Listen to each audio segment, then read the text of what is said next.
चलिए आज बात करते हैं एक बहुत ही गहरे प्राचीन रहस्य की, जिसे मोहिनी विद्या कहा जाता है। अब नाम सुनकर ऐसा लग सकता है कि ये कोई जादू टोना या किसी को वश में करने की तरकीब होगी, लेकिन नहीं, ये वो बिल्कुल नहीं है। ये असल में अपने अंदर झांकने का, अपने भीतर का एक गहरा विज्ञान है, जिससे कोई भी इंसान स्वाभाविक रूप से एक चुंबक की तरह आकर्षक बन सकता है। तो चलिए इसमें जरा गहराई से उतरते हैं। ये लाइन थोड़ी चुभने वाली है ना, पर एक पल को रुक कर सोचिए।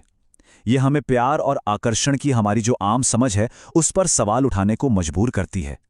ये हमें सोचने पर मजबूर करती है कि जिससे हम प्यार समझ रहे हैं, क्या वो सच में प्यार है या फिर बस दूसरों से तवज्जो और एक तरह की मान्यता पाने की कोशिश है। तो इसी सवाल से शुरू होता है हमारा आज का सफर। हम समझेंगे कि कैसे दूसरों का ध्यान खींचने की इस कोशिश में हम एक जाल में फंस जाते हैं और कैसे उस जाल से बाहर निकलकर एक राजा की तरह, एक देने वाले की तरह जिया जा सकता है। देखिए, हम सबको बचपन से एक ही बात सिखाई जाती है कि आकर्षण कोई बाहरी चीज है। हमें लगता है कि अगर हम सही कपड़े पहनेंगे, सही तरीके से बात करेंगे, दूसरों को खुश रखेंगे, तो वो हमारी तरफ आकर्षित होंगे। लेकिन यही सोच, यही रवैया हमें एक भिखारी की हालत में डाल देता है, जो लगातार दूसरों से मंजूरी की भीख मांगता रहता है। ये स्लाइड देखिए, ये कमाल का विरोधाभास दिखाती है। एक तरफ ये सब दिखावा है, महंगे कपड़े, मीठी मीठी बातें, अच्छे परफ्यूम्स। लेकिन दूसरी तरफ अंदर की सच्चाई क्या है? अंदर एक खालीपन है, एक डर है, एक असुरक्षा है। और जब तक अंदर ये सब है, तब तक बाहर की कोई भी कोशिश काम नहीं करती। ये सिर्फ एक मुखौटा बनकर रह जाता है। तो सवाल उठता है कि अगर ये सब आकर्षण नहीं है, तो फिर असली आकर्षण है क्या? चलिए अब मोहिनी के असली मतलब को समझते हैं। ये कोई बाहरी कलाबाजी नहीं है, बल्कि ये अंदर की एक अवस्था है, एक चुंबक बनने का रहस्य। तो मोहिनी विद्या का असली मतलब किसी को कंट्रोल करना या वश में करना नहीं है। नहीं, इसका असली मतलब है खुद को अंदर से इतना भर लेना, इतना आनंदित कर लेना कि किसी की मौजूदगी ही, किसी का ऑरा ही लोगों को अपनी तरफ खींचने लगे। ठीक वैसे ही जैसे एक चुंबक लोहे को खींचता है बिना किसी कोशिश के। जरा एक ऐसे दिए की कल्पना कीजिए जिसके अंदर रोशनी देने की पूरी क्षमता है, लेकिन वो ऊपर से धूल की एक मोटी परत से ढका हुआ है। क्या ये हमारी अपनी हालत जैसा नहीं लगता? हम सबके अंदर एक रोशनी है, पर वो कहीं ना कहीं हमारी चिंताओं, डर और असुरक्षा की धूल के नीचे दबी हुई है। मोहिनी विद्या उसी धूल को साफ करने की प्रक्रिया है। क्या कभी ऐसा महसूस हुआ है कि किसी बहुत शांत और ज्ञानी इंसान के कमरे में आते ही पूरी वाइब बदल जाती है? वो कुछ कहते नहीं, कोई मंत्र नहीं पढ़ते, लेकिन सिर्फ उनका होना ही माहौल को शांत कर देता है। यही है असली आकर्षण, जो बिना किसी कोशिश के काम करता है। तो ठीक है, ये थ्योरी तो समझ आ गई, पर इसे असल में करें कैसे? ये अंदर का चुंबकत्व जगाएं कैसे? ये सेक्शन हमें इस अंदरूनी बदलाव के लिए कुछ प्रैक्टिकल कदम बताता है, ताकि ये सिर्फ एक आइडिया न रहकर एक असलियत बन सके। ये पूरा खेल बस इन 3 सिंपल लेकिन बहुत गहरे उसूलों पर टिका है। सबसे पहले, खुद को पूरी तरह से स्वीकार करना, जैसे भी हम हैं। दूसरा, अपनी एनर्जी को फालतू में बहने से रोकना। और तीसरा, उस बची हुई एनर्जी को किसी क्रिएटिव काम में लगाना।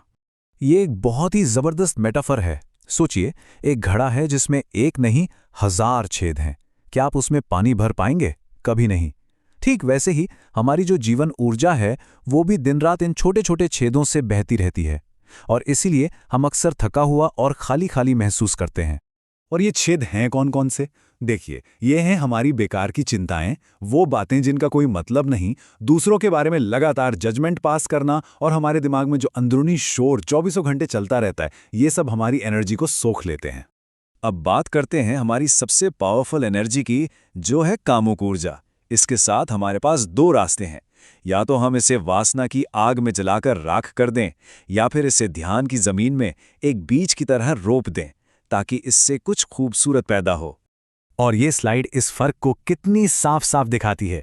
एक रास्ते का अंत सिर्फ राख है, कुछ भी नहीं, और दूसरा रास्ता, वो उसी बीज को एक दिव्य चमक यानी ओजस में बदल देता है। ओजस एक तरह का ऑरा है, एक तेज जो किसी के चारों ओर एक चुंबकीय घेरा बना देता है। तो जब कोई इस रास्ते पर चलता है, जब ये अंदरूनी काम होता है, तो आखिर होता क्या है? नतीजा क्या निकलता है? ये सेक्शन उसी खूबसूरत अवस्था के बारे में है जब आकर्षण कोशिश से नहीं बल्कि सहज रूप से आता है। ये लाइन इस पूरी बात का सार है। हमारा काम मधुमक्खियों के पीछे भागना नहीं है। हमारा काम है बस एक फूल की तरह पूरी तरह से खिलना। जब कोई फूल अपनी पूरी खूबसूरती में खिलता है तो मधुमक्खियां अपने आप खींची चली आती हैं, उन्हें बुलाना नहीं पड़ता। और तब एक बहुत ही गहरी और खूबसूरत बात होती है। कोई एक आईने जैसा बन जाता है, एक साफ आईना। और लोग जब उस आईने में देखते हैं तो उन्हें अपनी सबसे अच्छी छवि दिखती है।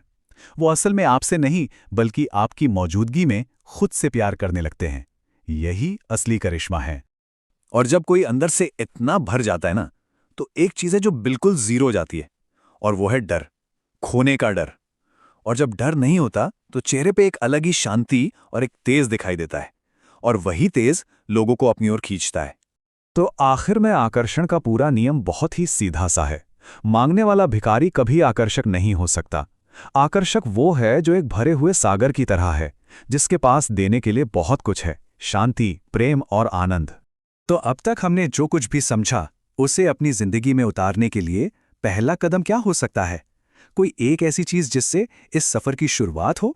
चलिए उसे देखते हैं। इस रास्ते पर चलने के लिए किसी बड़े कर्मकांड या अनुष्ठान की जरूरत नहीं है। इसकी शुरुआत खुद का सामना करने की एक बहुत ही छोटी सी लेकिन बहुत पावरफुल क्रिया से होती है। एक ऐसी क्रिया जो हमें हमारी असलियत का आईना दिखा सकती है। और ये रहा वो सवाल, इसे आजमा कर देखिएगा। क्या कोई बिना बेचैन हुए, बिना नजरें चुराए सिर्फ 2 मिनट के लिए अपनी ही आंखों में आईने में देख सकता है? ज्यादातर लोग नहीं कर पाते। क्यों? क्योंकि ऐसा करना हमें हमारे अंदर के खालीपन और बेचैनी से रूबरू कराता है, जिससे हम भागते हैं। और इस यात्रा का पहला कदम है उसी खालीपन का सामना करना और उसे स्वीकार करना।